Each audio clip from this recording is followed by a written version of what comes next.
ఈ వీడియో మీకు నచ్చినట్లయితే లైక్ చేయండి, కుదిరితే సబ్స్క్రైబ్ కూడా చేసుకోండి.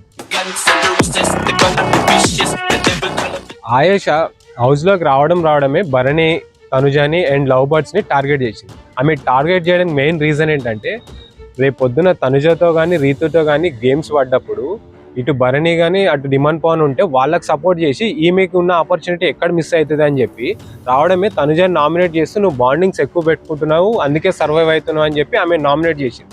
ఆ నామినేషన్ తోటి తనుజకి భరణికి మధ్యన కొంచెం గ్యాప్ వచ్చింది.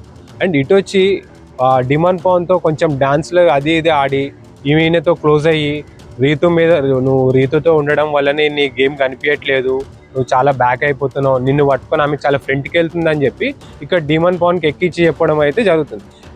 ఇట్లా చేసి వీళ్ళిద్దరి మధ్యన గ్యాప్ తీసుకొచ్చి ఆ డిమాండ్ పవన్ని భరణినేమో అన్నయ్య అని చెప్పి ఆయనతో రిలేషన్ కలుపుకొని డిమాండ్ పవన్ తోటి ఫ్రెండ్ అని చెప్పి డాన్స్ నేర్పి అని చెప్పి ఈయనతో రిలేషన్ కలుపుకొని వాళ్ళిద్దరికి ఏదైతే సపోర్ట్ సిస్టమ్ ఉందో దాన్ని ఈమె సైడ్ తిప్పుకొని రేపు పొద్దున వీళ్ళ గేమ్ పెట్టినా కూడా భరణి డిమాండ్ పవన్ ఈమెకి సపోర్ట్ చేసేటట్టు క్రియేట్ చేసుకుంటుంది.